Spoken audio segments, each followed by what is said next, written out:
എന്തായാലും വോട്ടാകുന്ന പ്രശ്നമില്ല, പൂരത്തർക്കം വോട്ടാകുന്ന പ്രശ്നമില്ല എന്ന് തന്നെയാണ് ഞാൻ മനസ്സിലാക്കുന്നത്. പക്ഷേ നേരത്തെ അരുൺ സൂചിപ്പിച്ചതുപോലെ തന്നെ ഞാൻ ആ അഭിപ്രായത്തോട് യോജിക്കുന്നു. അതായത് നമുക്ക് വിഷമകരമായ ഒരു സാഹചര്യമാണ് ഇന്നലെ യഥാർത്ഥത്തിലുണ്ടായത്. അത് ദൗർഭാഗ്യകരമാണ്, ഉണ്ടാകാൻ പാടില്ലാത്തതാണ്. അതിനകത്ത് ഭരണപരമായ ചില വീഴ്ചകൾ, ഔദ്യോഗികമായ ചില വീഴ്ചകൾ സംഭവിച്ചിട്ടുണ്ട്. അത് LDFും ഭരിക്കുന്ന പാർട്ടിയും ഭരിക്കുന്ന കക്ഷിയും തന്നെ അത് തുറന്ന് സമ്മതിച്ചിട്ടുണ്ട്. അക്കാര്യത്തിൽ ഒരു അന്വേഷണം നടത്തണമെന്ന് LDF ആവശ്യപ്പെട്ടിട്ടുണ്ട്. അതുപോലെ തന്നെ ജുഡീഷ്യൽ അന്വേഷണം വേണമെന്ന് കോൺഗ്രസ് ആവശ്യപ്പെട്ടിട്ടുണ്ട്. ഏതായാലും സംഭവിക്കാൻ പാടില്ലാത്തതാണ് സംഭവിച്ചത്. വരും വർഷങ്ങളിൽ അത് സംഭവിക്കില്ല എന്ന് ഉറപ്പും നൽകിയിട്ടുണ്ട്.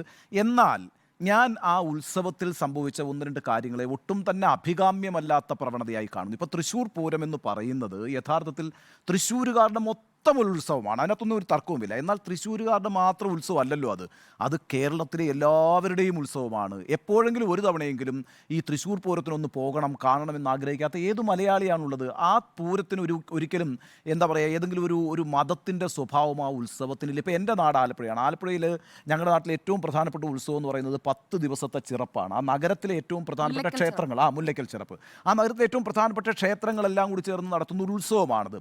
പക്ഷേ ആ ഉത്സവം ആരംഭിക്കുന്നത് ഡിസംബർ 15-ാം തീയതിയാണ്. അവസാനിക്കുന്നത് എന്താണെന്നറിയാമോ? ഡിസംബർ 25-നാണ്, ക്രിസ്മസിൻ്റെ ദിവസമാണ്. അന്ന് എല്ലാ സമുദായത്തിൽപ്പെട്ട ആളുകളും ആ നഗരത്തിലുടനീളം സഞ്ചരിക്കുകയും വലിയ ആഘോഷ പരിപാടികളാണ്.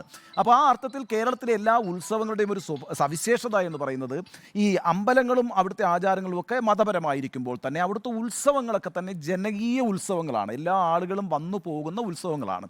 അപ്പോൾ ആ അർത്ഥത്തിലൊരു സ്വഭാവം തൃശ്ശൂർ പൂരത്തിനുണ്ട്. പക്ഷേ ഇന്നലെ നമ്മൾ അവിടെ ശ്രദ്ധിക്കേണ്ട ഒരു കാര്യം രാംലല്ലയുടെ പതാക ഉയർത്തി എന്നുള്ളതാണ്. ഈ രാംലല്ല എന്ന് പറയുന്നത് അയോധ്യ ക്ഷേത്രത്തിലെ രാമവിഗ്രഹത്തെയാണ് നമ്മൾ രാംലല്ല എന്ന് വിളിക്കുന്നത്. ഈ രാംലല്ല എന്ന് പറയുന്ന ആ വിഗ്രഹത്തിൻ്റെ പതാകയൊക്കെ ഉയർത്തുക എന്ന് പറഞ്ഞാൽ ഈ രാജ്യത്തെ എന്താ പറയുക ഏറ്റവും അധികം ചോരപ്പുഴ ഒഴുക്കിയ ഒരു പ്രസ്ഥാനമാണ് ഈ അയോധ്യ പ്രസ്ഥാനം എന്ന് പറയുന്നത്. അതിൻ്റെ പേരിലൊരു സംസ്ഥാനം നിന്ന് കത്തിയിട്ടുണ്ട്, ഗുജറാത്ത് എന്ന് പറയുന്ന സംസ്ഥാനം.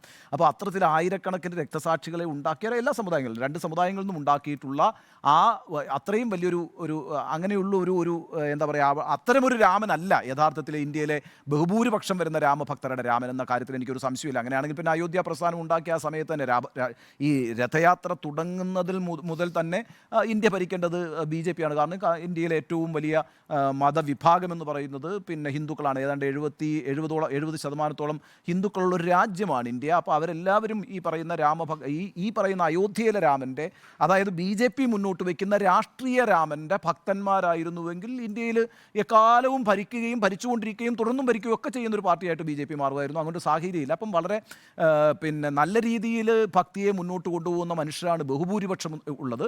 അതുകൊണ്ട് ഈ പറയുന്ന ഇത്തരത്തിലുള്ള സന്ദർഭങ്ങളെ പൊളിറ്റിക്കലി ഉപയോഗിക്കാനുള്ള ഒരു ശ്രമം നടക്കുന്നു എന്നുള്ളത് വെറുതെ അങ്ങ് നമ്മൾ കാണാതെ പോകരുത്.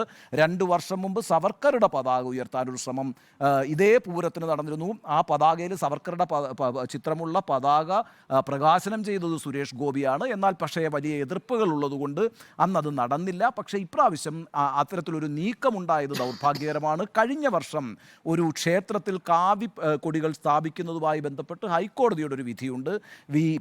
ക്ഷേത്രങ്ങളെന്ന് പറയുന്നത് വിശ്വാസത്തിൻ്റെയും ഐക്യത്തിൻ്റെയും വിളക്കുമാടങ്ങളാണ് എന്നാണ് അന്ന് ഹൈക്കോടതി ജഡ്ജ്മെൻറ്റിൽ പറഞ്ഞിട്ടുള്ളത്. അതുകൊണ്ട് അവിടെ ഏതെങ്കിലും ഒരു വിഭാഗത്തിൻ്റെ താല്പര്യങ്ങൾ സംരക്ഷിക്കുന്ന ചിഹ്നങ്ങൾ ഉപയോഗിക്കാൻ പാടില്ല എന്ന് ഹൈക്കോടതി പറഞ്ഞിട്ടുള്ളൊരു സംസ്ഥാനമാണ് നമ്മുടേത്. അപ്പോൾ ഇത്തരത്തിലുള്ള തൃശ്ശൂർ പൂരം പോലെയുള്ള ജനകീയമായ എല്ലാ മതസ്ഥരും വന്ന് ഒത്തുചേരുന്ന ഈ ഉത്സവ സന്ദർഭങ്ങളെ ഏതെങ്കിലും തരത്തിലുള്ള സവിശേഷമായ പ്രത്യേകമായ രാഷ്ട്രീയത്തിന് വേണ്ടി ഉപയോഗിക്കാനുള്ള ശ്രമങ്ങൾ നടക്കുന്നുണ്ടെങ്കിൽ അത് നമ്മൾ നേരത്തെ തന്നെ ബോധ്യപ്പെടുകയും അത്തരം കാര്യങ്ങളെ ഒന്നിച്ച് നിന്ന് എതിർക്കുകയും ചെയ്യണം. അത്തരം എതിർപ്പുകൾ ഏറ്റവും ശക്തമായി വന്നത് ഹിന്ദു വിഭാഗത്തിൽ നിന്ന് തന്നെയാണ് എന്ന് ഓർക്കുമ്പോൾ അത് വലിയൊരു കാര്യമാണ്. അത് കേരളത്തിൻ്റെ ഒരു വളരെ പുരോഗമനപരമായൊരു സ്വഭാവവുമാണ്. ആ അർത്ഥത്തിൽ അതിനെ മനസ്സിലാക്കിക്കൊണ്ട് ഇത്തരത്തിലുള്ള കാര്യങ്ങളെ, ഔദ്യോഗികമായി വരുന്ന വീഴ്ചകളെ എതിർക്കുമ്പോൾ പോലും അതിനെ രാഷ്ട്രീയമായി മുതലെടുക്കാനുള്ള ശ്രമങ്ങളെ തിരിച്ചറിയുന്നത് കൊണ്ട് ഇതൊരു കാരണവശാലും ഈ പൂരത്തുമായി ബന്ധപ്പെട്ട് വന്നിട്ടുള്ള ഈ തർക്കവും ഈ ചില വീഴ്ചകളും വോട്ടായൊന്നും മാറാൻ പോകുന്നില്ല. തൃശ്ശൂരുകാരൊരു തീരുമാനമെടുത്തിട്ടുണ്ട്. ആ തീരുമാനത്തിൻ്റെ അടിസ്ഥാനത്തിൽ തന്നെയായിരിക്കും അവിടെ വോട്ടിംഗ് നടക്കുക. അത് പൊളിറ്റിക്കൽ വോട്ടിംഗ് ആയിരിക്കും. അതുകൊണ്ട് ഈ കാര്യങ്ങൾക്കൊന്നും ഒരു സ്വാധീനവും അവിടുത്തെ ജനതയിൽ, അവിടുത്തെ വോട്ടർമാർക്കിടയിൽ ചെലുത്താൻ കഴിയുമെന്ന് ഞാൻ വിചാരിക്കുന്നില്ല.